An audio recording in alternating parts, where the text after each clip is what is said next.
Selamat datang di pembelajaran tentang struktur bumi. Kali ini kita akan belajar tentang bagian-bagian bumi yang nggak kelihatan langsung, tapi super penting. Siap untuk menjelajah dunia bawah tanah kita? Hari ini kita punya 3 misi penting. Mengenali struktur bumi, memahami ciri-cirinya, dan menemukan rahasia di balik gerakan lempeng bumi. Mudah? Yuk kita mulai. Tahu nggak, sebelum letusan Gunung Merapi di tahun 1930, daerah sekitarnya adalah hutan lebat.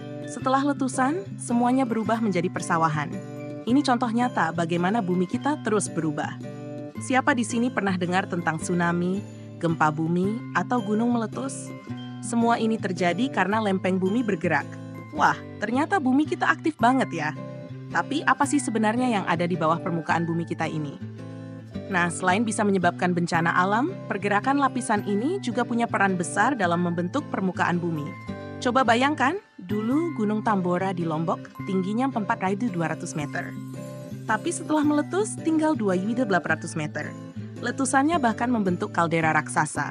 Keren tapi juga menyeramkan ya. Ini dia lapisan-lapisan bumi kita. Ada inti dalam, inti luar, mantel, dan kerak bumi. Dari yang super panas sampai lapisan keras tempat kita tinggal. Kita akan bahas satu persatu. Lempeng bumi itu kayak puzzle besar yang terus bergerak. Kadang saling bertemu, kadang juga menjauh. Gerakan ini yang bikin bumi kita aktif dan terus berubah. Jadi, apa yang bikin lempeng bumi bergerak? Jawabannya adalah arus konveksi, yaitu perpindahan panas dari inti bumi. Bayangkan seperti air mendidih yang membuat semuanya ikut bergerak. Wah, ternyata bumi kita nggak pernah diam ya.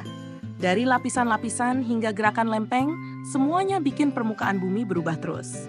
Sekarang kalian tahu rahasia di bawah kaki kita. Sebagai penutup, ingat ya, bumi punya 4 lapisan utama. Gerakan lempeng yang disebabkan arus konveksi nggak cuma bikin bencana, tapi juga membentuk wajah baru bumi kita. Seru banget belajar ini kan?